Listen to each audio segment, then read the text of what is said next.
तो प्रतीक, जो तुम्हारा क्वेश्चन है, इस क्वेश्चन में सिचुएशन ये है, a planar object made up of a uniform square plate and 4 semi circular disc of same thickness and material is being acted upon by 4 forces of equal magnitude as shown in figure.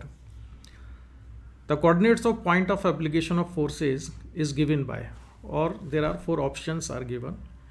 तो इसमें एक square plate है और square plate के जो चारों faces कह सकते हो उनको, वहाँ पर चारों साइड्स पर कहना चाहिए कि चारों साइड्स पर सेमी सर्कुलर प्लेट्स रखी हुई हैं जिनकी डेंसिटी और मटेरियल जो स्क्वायर प्लेट है उसी के जैसा है।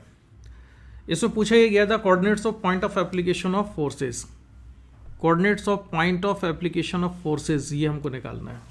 तो coordinate of point of application of forces से थोड़ा कन्फ्यूजन लैंग्वेज में स्टूडेंट्स को हो सकता है, तो मैं आपको बता दूं कि ये पूछना क्या चाह रहे हैं इस क्वेश्चन में। इस क्वेश्चन में इन्होंने पूछने की कोशिश ये की है कि इन चारों फोर्सेस को हटाकर अगर हम एक सिंगल फोर्स लगाएं तो सिंगल फोर्स से उतना ही टॉर्क और उतना ही एक्सेलरेशन प्रोड्यूस होना चाहिए जो कि इन चार फोर्सेस को अलग अलग लगाने पे प्रोड्यूस होगा।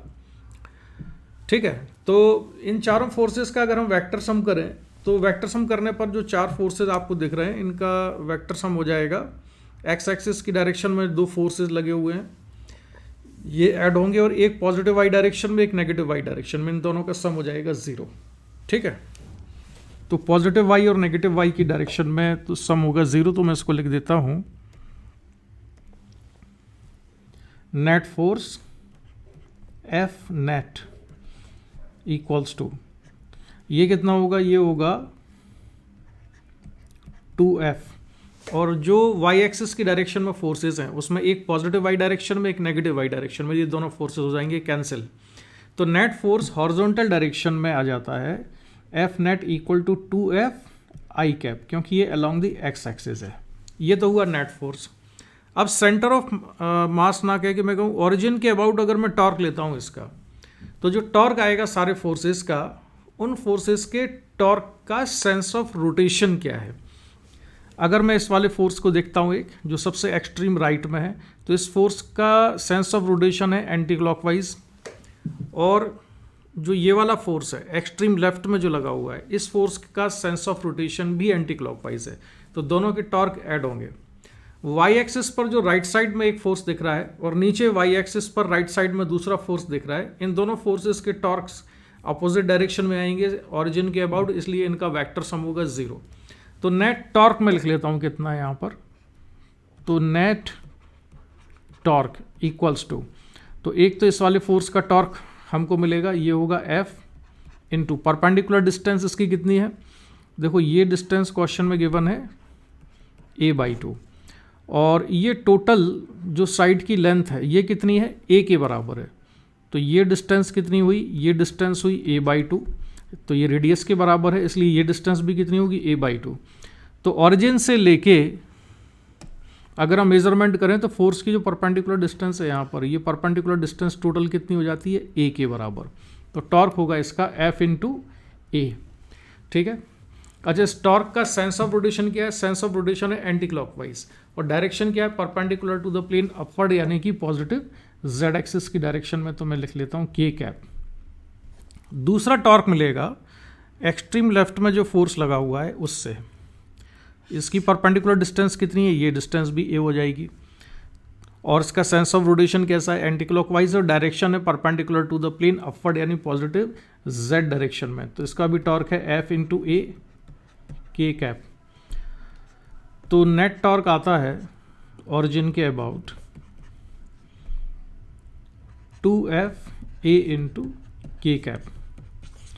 अब point of application of force इन्होंने पूछा हुआ है, इसका मतलब ये है कि ये इन्होंने ये पूछने की कोशिश की है कि इन चारों फोर्सेस को हटा के एक सिंगल फोर्स अगर हम लगाते हैं तो सिंगल फोर्स को किस पॉइंट पर लगाना चाहिए और उसका कितना मैग्नीट्यूड होना चाहिए जिससे कि सेम एक्सेलरेशन और सेम टॉर्क प्रोड्यूस हो। तो देखो, सेम एक्सेलरेशन के लिए नेट फोर्स लगाना तो पड़ेगा 2F के बराबर, क्योंकि ये 2F था तो फोर्स तो 2F ही होगा।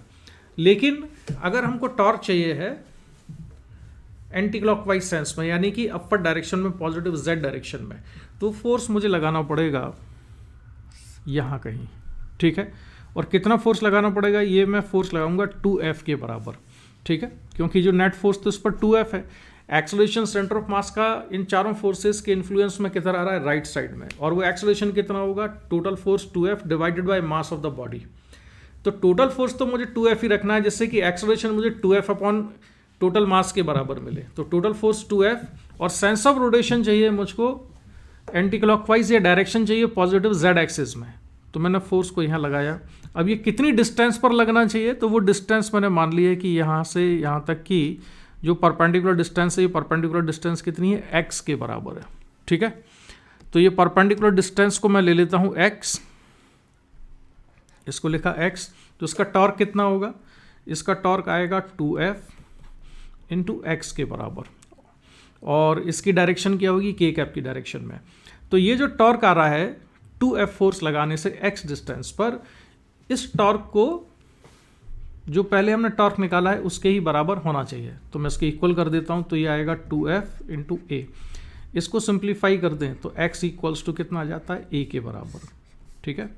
तो जो फोर्स लगाना चाहिए हमको, इन चारों फोर्सेस को हटा के एक सिंगल फोर्स लगाए, तो फोर्स ओरिजिन से कितनी डिस्टेंस पर होगा, a डिस्टेंस पर, और नीचे की तरफ होगा, ठीक है। तो इसके कोऑर्डिनेट क्या लिखूंगा मैं, इसके कोऑर्डिनेट लिखूंगा मैं -a, यानी कि एक्चुअल में तो जो फोर्स लगेगा वो लगना चाहिए कहाँ पर, वो लगना चाहिए a डिस्टेंस ये होगी a/2, और ये डिस्टेंस कितनी है, ये भी a/2 के बराबर है। तो जो टोटल फोर्स लगना चाहिए 2F, अब मैं इसके इंक चेंज कर देता हूँ, टोटल फोर्स जो लगना चाहिए वो लगना चाहिए 2F, और यहाँ से यहाँ तक की जो टोटल डिस्टेंस है वो डिस्टेंस कितनी हो जाएगी इसकी, a के बराबर, ठीक है। अगर हम कोऑर्डिनेट की बात करें तो इस पॉइंट के कोऑर्डिनेट हम क्या लिखेंगे, x कोऑर्डिनेट होगा 0 और y कोऑर्डिनेट होगा 0, -a।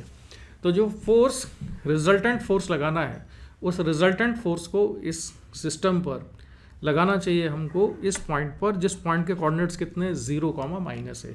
तो इसका आंसर क्या होगा, B। So B is the answer and this is the solution of the question.